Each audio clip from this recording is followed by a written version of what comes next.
예수님 믿으면 모든 것이 끝이 났다라고 생각하도록 만들어서 죄를 물 마시듯이 마시게 하고 무엇이 죄인 줄조차도 모르도록 만드는 것이에요. 그럼 우리가 죄를 정말 신나게 지었죠. 죄는 이미 끝났으니까. 하나님이 전능자이신 줄도 누구이신 줄도 모르고 자신은 하나님 앞에 나오지도 않으면서 비나이다 비나이다 비는 부인에게 하나님께 잘 좀 빌어주어서 우리들 일들이 해결되게 부탁해 보라고 하며 일이 잘 이루어지지 못할 때에는 왜 당신이 믿는 하나님은, 어머니가 믿는 하나님은 왜 그렇게 어머니가 당신이 비는데 안 들어주는가로 섭섭해하는 너무도 엄청난 오류들을 범하는 결과로 인생 전체가 사단에게 붙들려 살게 되어 결국 지옥으로 빠뜨려지는 것, 누구의 책임인가요? 자신입니다. 자신. 육신을 빠져나온 영혼은, 여러분, 우리 육신에 있는 영혼이 탁 빠져나올 때요, 찰나 속에서 잘못 살았구나를 깨달아요. 그렇지만 이미 빠져나왔기에 돌이킬 수 없어 지옥으로 떨어지게 되는 것입니다. 이것이 실제입니다. 그러므로 항상 살아있는 동안에 깨어 있어야 되고요, 살아있는 동안만 기회입니다. 그러니까 살아있는 동안에 쓴 이야기를 많이 듣는 것이 우리에게 유익한 거예요. 오늘 본문의 욥은 모든 예수 믿는 사람들이 소원하는 복을 다 받은 사람이었어요. 그는 아내와 아들이 7, 딸이 3이에요. 10남매입니다. 자녀들이 모여서 먹고 마시고 잔치하며 즐기고 난 후에 다음날 아침 일찍 자녀들 하나하나를 놓고 번제를 드렸어요. 예배를 드렸다 이 말이죠. 기도해 줬다 이 말이죠. 그뿐 아니라 그의 가정은 물질의 축복을 엄청 많이 받아서 양이 7,000마리예요. 약대가 3,000마리예요. 소가 1,000마리예요. 나귀가 500마리였다고 했으니 부자죠. 이건 엄청 부자입니다. 되게 이렇게 재산이 많으면 신앙생활에 게으를 수가 있는데 욥은 그렇지 않았어요. 재산이 많고 축복을 받았지만 하나님을 잘 섬기는 믿음의 사람이었습니다. 그건 어떻게 알죠? 욥기 1장 8절에 보니까 그와 같이 온전하고 정직하여 하나님을 경외하며 악에서 떠난 자는 세상에 없느니라고 아버지가 말씀하셨어요. 하나님께서는 정직하고 진실하게 하나님을 경외하여 악에서 떠난 온전한 믿음의 사람은 욥 외에는 없다고 인정해 주셨습니다. 욥은 땅의 축복뿐만 아니라 하늘의 신령한 복, 믿음의 복, 하나님을 기쁘시게 해드리면서 사는 신앙의 복까지 모두 다 받은 사람이었어요. 야, 우리가 선망의 대상이네요. 그죠? 그런데 욥이 이렇게 축복받은 상태로 있다가 천국에 들어가면 얼마나 좋겠습니까? 그러나 하나님께서는 욥에게도 고난을 주셨습니다. 제일 먼저 재산을 거둬가셨어요. 강도가 와서 가축을 빼앗아가고 천둥 번개가 와서 재산을 다 태웠어요. 그뿐 아니라 10남매가 동그랗게 앉아서 먹고 마시고 즐기고 있는데 강풍이 불어서 집이 무너지는 바람에 10남매가 다 죽었어요. 10남매를 한순간에 잃어버리고 만 것입니다. 되게 이런 일을 당하면 가슴을 치고 땅을 치며 슬퍼할 텐데 욥은 내가 모태에서 알몸으로 나왔사온즉 또한 알몸이 그리로 돌아갈올지라 주신 이도 여호와시요 거두신 이도 여호와시니 여호와의 이름이 찬송을 받으실지니라. 욥기 1장 21절에 그렇게 말하고 욥은 고난이 왔을 때 이 고난의 때를 하나님께 영광 올리는 기회로 삼았습니다. 어떤 사람은 그 물질 없어진 것 때문에 목사님은 몰라요. 목사님은 몰라요. 유세 우리 집의 사정은 그게 아니에요. 근데 욥은 이랬던 거예요. 여러분, 평소에 모든 것이 잘 될 때 하나님께 감사하고 영광을 돌려도 하나님께서 기뻐하시겠지만, 욥과 같이 모든 것을 다 잃어버리고 충격적인 일을 당할 때에도 하나님께 감사하고 찬양을 올리며 영광을 돌린다면 아버지는 10배, 100배 더 기뻐하실 것입니다. 여러분, 하나님은 우리가요, 힘들고 어렵고 안 되었을 때 그때 우리를 봅니다. 그때가 절호의 찬스예요. 근데 사람들은 그렇지 않아요. 의심하고 흔들리고 갈팡질팡, 인정해 주지 않는 바라나를 밖에다 탁 내놓고요. 욥이 이 정도 고난을 당했으면 이제 고난이 끝났으면 좋았을 터인데 더 큰 고난이 온 거예요. 그는 아내에게서 버림을 받았습니다. 아내는 차라리 하나님을 저주하고 죽으라고 욥의 아내가 말합니다. 위로해줘야 할 아내가 오히려 욥을 욕하고 저주하는 것이에요. 그러니까 안 될 집은요, 집이 망하면 너 때문에 망했다, 나 때문에 망했다, 막 거기서 싸우고 갈라지고 미워하고, 이렇게 안 되는 집입니다. 그뿐 아니라 욥에게는요, 종기가 발바닥에서 정수리까지 나서 가렵고 괴로워서 잿더미 위에 앉아서 질그릇 조각으로 온몸을 긁었습니다. 너무 가려워서요. 내 살에는 구더기와 흙덩이가 의복처럼 입혀졌고 내 피부는 굳어졌다가 터지는구나. 욥기 7장 5절에 나의 형제들이 나를 멀리 떠나게 하시니 나를 아는 모든 사람이 내게 낯선 사람이 되었구나. 내 친척은 나를 버렸으며 가까운 친지들은 나를 잊었구나. 내 집에 머물러 사는 자와 내 여종들은 나를 낯선 사람으로 여기니 내가 그들 앞에서 타국 사람이 되었구나. 욥기 19장 13절에서 15절입니다. 어린 아이들까지도 나를 업신여기고 내가 일어나면 나를 조롱하는구나. 나의 가까운 친구들이 나를 미워하며 내가 사랑하는 사람들이 돌이켜 나의 원수가 되었구나. 내 피부와 살이 뼈에 붙어 있고 남은 것은 겨우 잇몸뿐이로구나 라고 말했습니다. 욥은 사람이 받을 수 있는 고난은 다 받았어요. 명예, 권세, 그 이름 안질 밟혔죠. 건강, 가족, 친구, 물질 다 잃었습니다. 그러나 이런 큰 고난보다도 더 큰 고통은 내가 왜 이런 고난을 당해야 되지?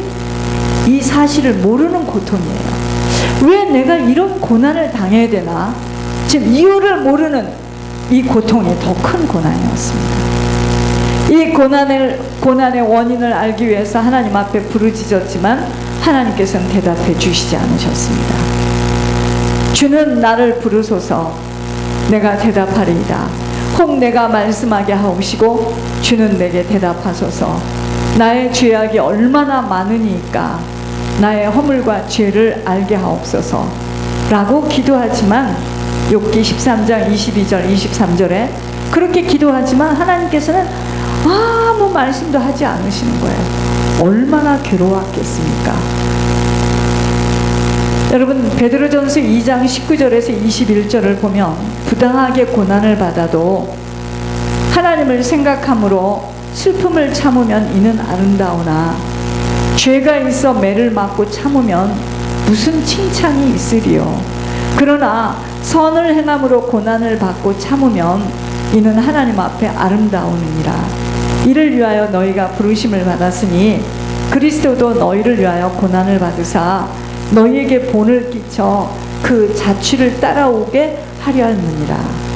이 말씀을 통해 우리가 세 가지 고난이 있음을 알아야 합니다. 첫째는 부당하게 받는 고난이에요. 왜 당하는 줄을 모르겠습니다. 두 번째는 죄가 있어서 받는 고난이에요. 세 번째는 선을 행함으로 받게 되는 고난입니다. 자신이 바르게 살지 못해 죄 때문에 받는 고난이라면 깊은 회개를 해야 합니다. 회개는 입으로만 하는 회개가 아니에요. 예물이 올라가는 깊은 회개를 속히 해야 합니다. 낱낱이. 그렇지 않고는 붙잡고 놔주지를 않는데.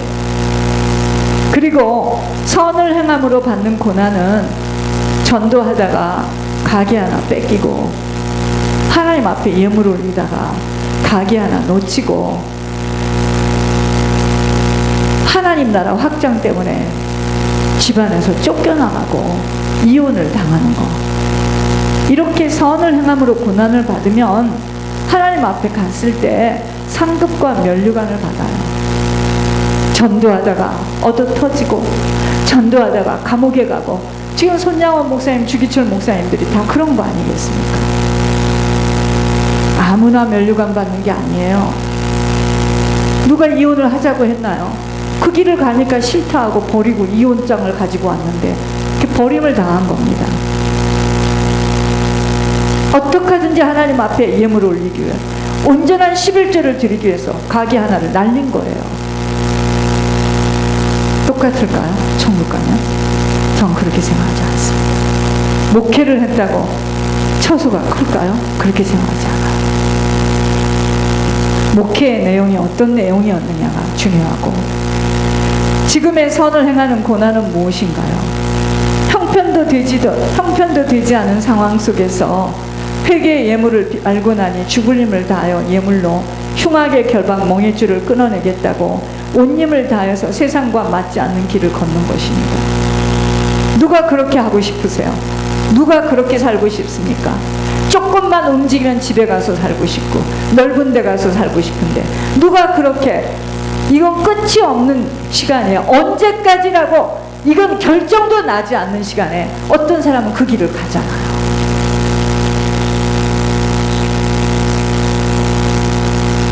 똑같을까요? 천국 가면?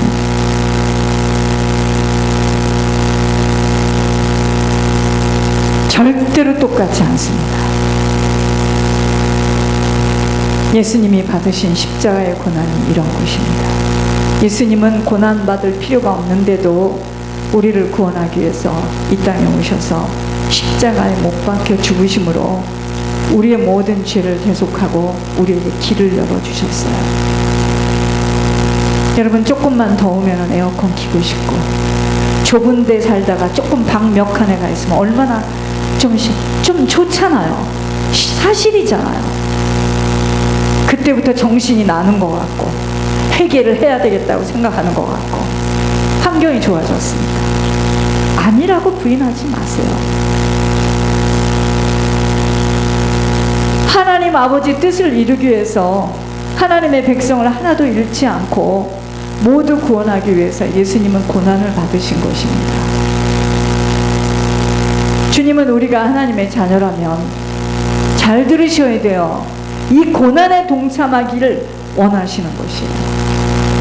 십자가의 길을, 십자가를 지고 따라오기를 원하시는 거예요. 여러분, 예수 믿는 길은 처음부터 시온의 대로가 아니에요. 착각하지 마세요. 처음부터 시온의 대로의 길을 갔더라면 여러분 잘못된 길이기 때문에 이렇게 끝판에, 인생 끝판에 힘든 길을 걷게 되어 있습니다.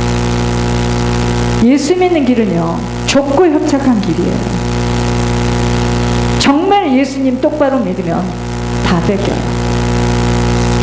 집도 뺏기고, 사람도 뺏기고, 가정도 뺏기고, 정말 예수님 위해서 올인하면 그렇게 됩니다.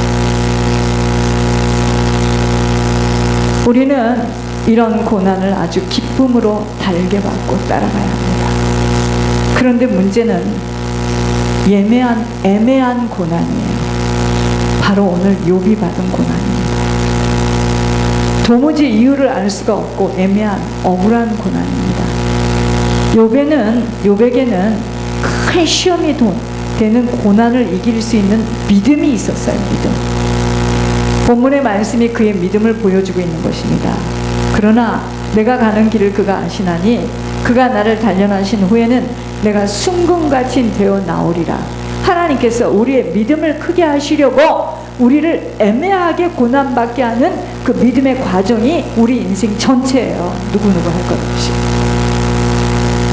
선을 행하면서 받는 고난은 본인이 하늘나라의 상급과 면류관이 준비되어 있는 거고, 믿음이라고 하는 것은 종지 그릇, 무슨 코카콜라 뚜껑만 해가지고 무서워서 내 단돌이야 그냥 종종거림을 하니까 그것을 확 펼쳐주기 위해서 믿음을 원하는 자에게 하나님께서, 여러분 지금 욥이 종지 그릇이라는 것이 아니에요. 욥은 믿음이 있는 자였습니다. 하나님은 아신다는 거예요. 나는 내가 고난 당하는 이유를 모르지만 전지전능하시고 무소부재하신 하나님은 다 알아요. 어린아이는 엄마 아빠의 손을 잡고 어디 가는 걸 좋아합니다. 어디를 가는지 모르지만 자기를 사랑하는 엄마 아빠 손을 잡고 가는 것이 신나고 괜히 좋은 거예요. 깡총깡총 뛰면서 손을 잡고 따라갑니다. 자기를 사랑하는 엄마 아빠의 손을 잡고 가기 때문이에요. 그 엄마 아빠가 자기를 사랑하는데 자기를 사랑하는 엄마 아빠의 손을 잡고 어디를 가는 줄을 모르고 깡총깡총 따라갑니다. 엄마 아빠를 믿기 때문에, 그 엄마 아빠가 나를 사랑한다는 걸 알기 때문에 어디로 데려가든지 상관없는 것입니다. 욥에게는 이러한 믿음이 있었어요. 사랑하는 하나님, 그동안 축복하신 하나님, 그 하나님이 인도하시는 그 길을 자신은 모르지만 하나님은 아심으로 하나님을 믿고 따라가면 된다는 것입니다. 욥은 하나님이 하시는 일에는 반드시 하나님의 뜻과 계획이 있다는 것을 믿었습니다. 그래서 욥은 그는 뜻이 일정하시니 누가 능히 돌이키랴, 그의 마음에 하고자 하는 것이면 그것을 행하시나니 그런즉 내게 작정하신 것을 이루실 것이라고 고백합니다. 욥기 23장 13절 14절에 하나님이 하시는 일에는 뜻이 있고 작정한 것이 있다는 것입니다. 이걸 모르기 때문에 여러분들은 지금까지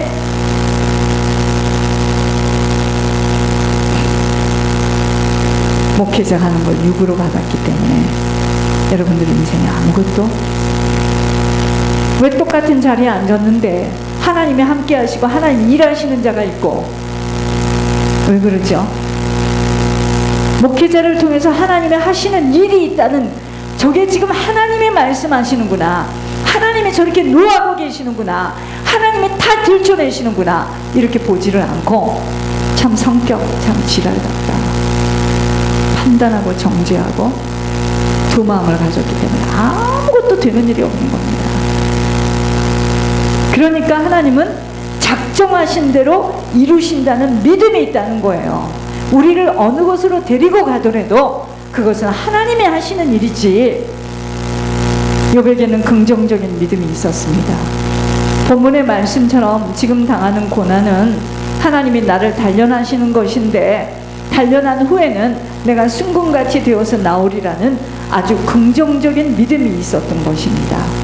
지금은 괴롭지만 이것이 축복이 된다는 것을 알고 있었던 것입니다. 우리도 이 믿음을 갖기를 소원해야 합니다. 지금은 괴롭고 고통스럽지만 우리를 사랑하시는 하나님은 반드시 합력하여 선을 이루게 하셔서 더 잘되게 하시고 더 큰 축복을 주실 것을 믿어야 하는 것입니다. 그래서 제가 코로나 시작될 때, 저는요 처음에 코로나가 이렇게 심각할 줄 몰랐어요.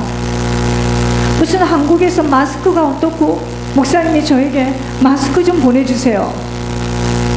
그래서 제가 지금 우리 천장모님 쓰시는 마스크를 보냈잖아요. 오더를 해가지고. 나는 그건 한국에서 있는 일이지 우리에게 그것이 이렇게 엄습해 올지를 나는 생각을 못했습니다. 그런데 조금 지나니까 목사님 우리도 마스크를 사야 된다고 할 때 제가 왜 그랬는지 모르겠는데, 아, 이 위기가 나에게는 축복의 기회가 될 쩌다 하고 딱 붙들고 기도했는데요, 전 대박 났습니다. 저는 코로나로 인하여 대박 났습니다. 코로나가 저에게는 때가 시작돼서 문이 열리기 시작한 거예요. 제가 그걸 붙잡고 기도한 겁니다. 남들은 죽겠다 무서워할 때 나는 이걸 축복의 기회로 딱 잡았어요. 문이 드디어 열렸고 저는 계속 열릴 거 확신합니다. 왜 그러죠? 제가 그렇게 언약을 잡았어요. 이 위기가 나는 축복의 기회가 될지어다 하고 혼자 그렇게 기도했어요.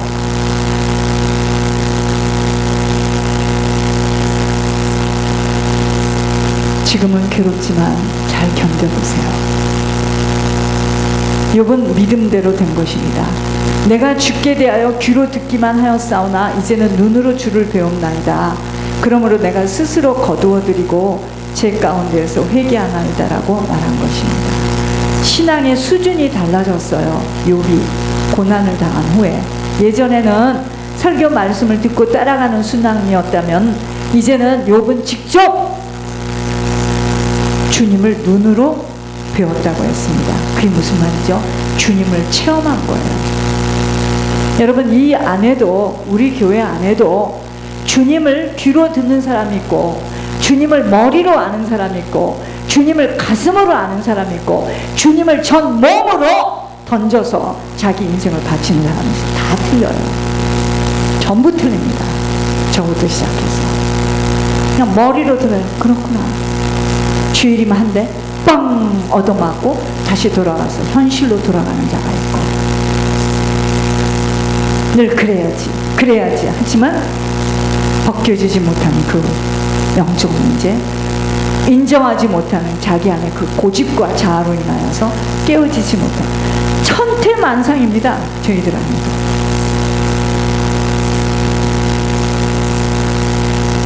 주님을 만난 것이에요.